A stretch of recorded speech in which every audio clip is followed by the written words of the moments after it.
നമസ്കാരം, ഇത് IBN മലയാളം. ജാതിയിരുട്ടിന്റെ ഹിംസയെ വെല്ലുവിളിച്ചുകൊണ്ട് മനുഷ്യാവകാശത്തിനു വേണ്ടിയുള്ള ഐതിഹാസികമായ ഒട്ടേറെ പ്രക്ഷോഭങ്ങൾ നയിച്ച വിപ്ലവകാരിയായിരുന്നു അയ്യങ്കാളി എന്ന് കേരള കോൺഗ്രസ് ഡെമോക്രാറ്റിക് ചെയർമാൻ സജി മഞ്ഞക്കടമ്പിൽ. ഫേസ്ബുക്കിലൂടെയായിരുന്നു അദ്ദേഹത്തിന്റെ അനുസ്മരണം. സജി കുറിച്ചത് ഇങ്ങനെ: അവഗണിക്കപ്പെട്ട അവശ ജനവിഭാഗങ്ങളെ സമൂഹത്തിന്റെ മുഖ്യധാരയിൽ ഇണക്കിച്ചേർക്കുന്നതിനു വേണ്ടി അഹോരാത്രം അധ്വാനിച്ച നവോത്ഥാന നായകരിലെ പ്രമുഖൻ. സവർണർ മാത്രം സഞ്ചരിച്ച രാജപാതയിൽ വില്ലുവണ്ടിയിൽ യാത്ര ചെയ്ത അയ്യങ്കാളി എന്ന ചെറുപ്പക്കാരൻ കാളകളെ തെളിച്ചത് ചരിത്രത്തിലേക്കായിരുന്നു. 1893 നടത്തിയ വില്ലുവണ്ടി യാത്ര സവർണാധിപത്യത്തിന്റെ കാട്ടുനീതിക്കെതിരെയായിരുന്നു.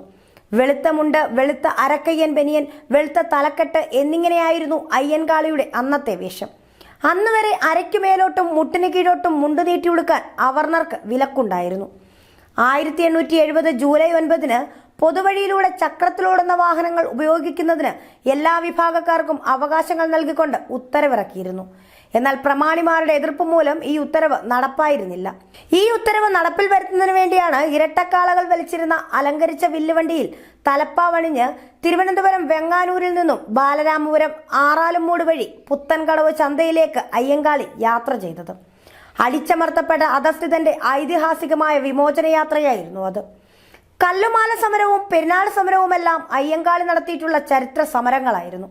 അയ്യങ്കാളിയിൽ നിന്നും പ്രചോദനം ഉൾക്കൊണ്ട അധസ്ഥിതരായ സ്ത്രീകൾ കല്ലുമാല പൊട്ടിച്ചെറിയാനും മാറുമറയ്ക്കാനും വേണ്ടി നടത്തിയ പ്രക്ഷോഭം കേരള ചരിത്രത്തിന്റെ ഭാഗമാണ്. തിരുവിതാംകൂറിൽ കർഷക തൊഴിലാളികളുടെ ആദ്യത്തെ പണിമുടക്ക് സമരം നയിച്ചത് അയ്യങ്കാളിയാണ്. പലതരം എതിർപ്പുകളും പകവ്യവഹാരങ്ങളും ഒറ്റയ്ക്ക് നേരിട്ടാണ് 1904 അയ്യങ്കാളി തന്റെ ആദ്യ കുടിപ്പള്ളിക്കൂടം വെങ്ങാനൂരിൽ സ്ഥാപിച്ചത്. 1936 ക്ഷേത്രപ്രവേശന വിളംബരത്തെ തുടർന്ന് കേരളത്തിലെത്തിയ മഹാത്മാഗാന്ധി വെങ്ങാനൂരിലെത്തി അയ്യങ്കാളിയെ സന്ദർശിച്ചത് ചരിത്ര മുഹൂർത്തമായി. അടിച്ചമർത്തപ്പെട്ട, നീതി നിഷേധിക്കപ്പെട്ട മനുഷ്യരുടെ ശബ്ദമായിരുന്നു അയ്യങ്കാളി. നൂറ്റാണ്ടുകൾ എത്ര കഴിഞ്ഞാലും ലോകത്ത് എവിടെയൊക്കെ മനുഷ്യൻ അരികു ചേർക്കപ്പെടുന്നുവോ അവിടെയൊക്കെ ആ ശബ്ദം മുഴങ്ങിക്കൊണ്ടേയിരിക്കും.